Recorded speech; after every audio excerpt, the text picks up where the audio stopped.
जय शिव शंकर, जय माता पार्वती। आप सभी का स्वागत है। आप सभी को कजरी तीज व्रत की बहुत बहुत शुभकामनाएं। कजरी तीज व्रत के पावन व्रत पर आज हम कजरी तीज व्रत कथा का श्रवण करेंगे।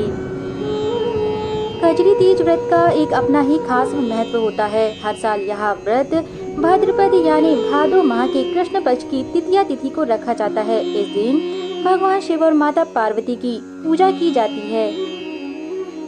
कजरी तीज का व्रत सुहागिन महिलाओं के लिए बड़ा ही विशेष होता है। इसके करने से महिलाओं को अखंड सौभाग्यवती होने की मनोकामना मिलती है तथा आशीर्वाद प्राप्त होता है।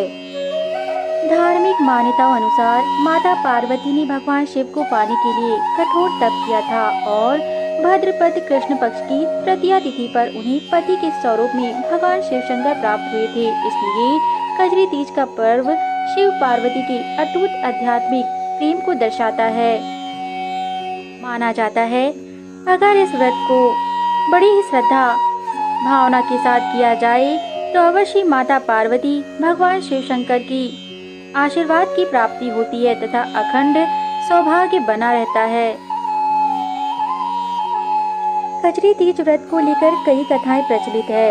हम आज विशेष कथा का श्रवण करेंगे। जय शिव शंकर, जय माता पार्वती। एक समय की बात है, एक गांव में गरीब ब्राह्मण और उसकी पत्नी रहा करते थे।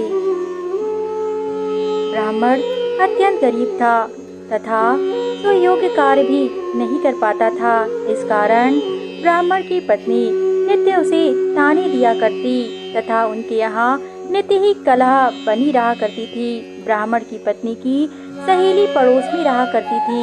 जब उसने पुनः झगड़ा का सुना तो वह दौड़ कर आई और अपनी सखी को समझाने लगी। वह कहने लगी, हे सखी, तुम कलह प्रिय जीवन क्यों व्यतीत करती हो? तुम क्यों ना ऐसा व्रत करो जिससे तुम्हारा सौभाग्य अखंड सौभाग्य में बदलेगा, साथ ही यह सुयोग कलह अप्रिय हो जाएगा। तुम्हारा स्थान अवश्य शांति में प्रतीत होगा।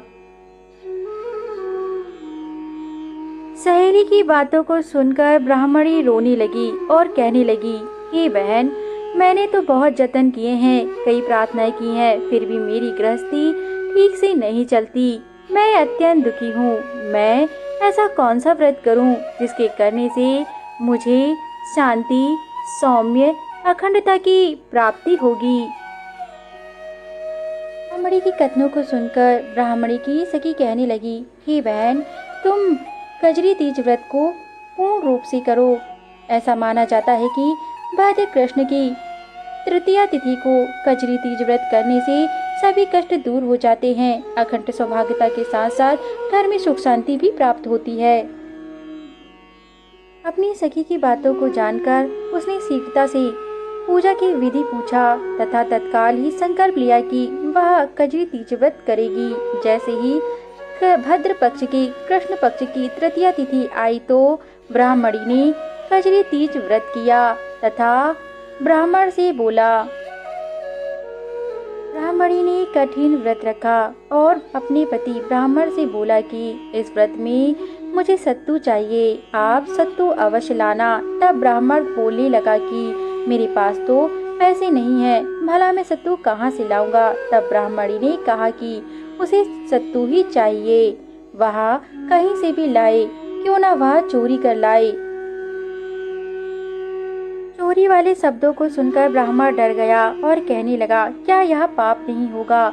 मैं भला कैसे चोरी कर सकता हूँ? इस पर ब्राह्मणी बोली, यह तो ईश्वर के प्रसाद के लिए है। जब हमारे पास पैसे हैं ही नहीं, हम तो इसे ईश्वर को समर्पित कर देंगे। भला यह चोरी कैसे होगी? अगर कोई पूछेगा तो तुम अवश्य उसे सत्य बता देना। ब्राह्मण ने सर हिलाया और घर से निकल गया। वह विचार करता हुआ एक साहूकार की दुकान में जा पहुंचा। दुकान में एक युवक खड़ा था। तब ब्राह्मण ने उससे सत्तू देने का विनती की तथा उसने कहा कि मुझे सत्तू की सामग्री दे दो, परंतु मेरे पास पैसे नहीं है, मैं अवश्य बाद में लौटा दूंगा। परंतु वह व्यक्ति ने माना नहीं। वह साहूकार का नौकर था। ब्राह्मण विचार करने लगा कि सत्तू तो ले जाना ही होगा, उसकी पत्नी ने कहा है। ऐसा विचार कर वह चुपके से दुकान में प्रवेश कर गया और चने की दाल, घी, शक्कर को 1.25 किलो तौल लिया। इन सब से सत्तू बनाने का प्रयत्न करने लगा। इतने में ही नौकर की दृष्टि वहां पड़ी। वो नौकर जोर जोर से चिल्लाने लगा।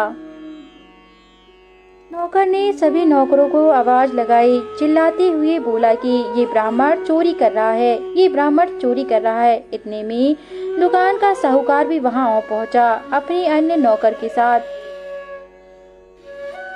सभी ने घेरते हुए ब्राह्मण को पकड़ लिया। ब्राह्मण कहने लगा कि मैं चोर नहीं हूँ, मैं चोर नहीं हूँ। मेरी पत्नी कजरी तीज व्रत रखी हुई है, जिसने मुझे सत्तू लाने के लिए कहा था। मेरे पास पैसे नहीं थे, इसलिए मैंने थोड़ा सामान ले लिया। इतना कहते ही वह रोने लगा। साहूकार ने नौकरों को आज्ञा दी कि वह तलाशी ले। जब तलाशी ली गई तो सच में सत्तू बनाने की सामग्री उसके पास से प्राप्त हुई। ब्राह्मण की दशा को देखकर साहूकार को बड़ा दुख हुआ तथा उसे बड़ी आत्मग्लानि होने लगी। तब उसने ब्राह्मण से कहा कि हे ब्राह्मण, तुम यह सामग्री रख लो। अब से मैं तुम्हारी पत्नी को अपनी बहन मानता हूँ तथा भाई होने का धर्म निभाऊंगा। साहूकार ने ब्राह्मण को सत्तू देते हुए साथ में रुपए, मेहंदी तथा अन्य सामग्री उसे सम्मान पूर्वक दे दी और दुकान से विदा कर दिया। इधर चांद भी निकल आया और ब्राह्मणी सत्तू का इंतजार कर रही थी। ब्राह्मण सत्तू समेत कई चीजें लेकर घर पहुंचा। इस तरह ब्राह्मणी ने अपनी पूजा की। माना जाता है कि इस व्रत के प्रभाव से सभी के जीवन में सकारात्मक ऊर्जा आती है तथा माता पार्वती, भगवान शिव शंकर की असीम कृपा प्राप्त होती है। जय शिव शंकर, जय माता पार्वती। जय शिव शंकर, जय माता पार्वती। हमारी द्वारा प्रस्तुत की गई धार्मिक व्रत कहानी अगर आपको पसंद आती हो तो हमारे YouTube चैनल को जरूर सब्सक्राइब करें और अपना समर्थन अवश्य दी। धन्यवाद।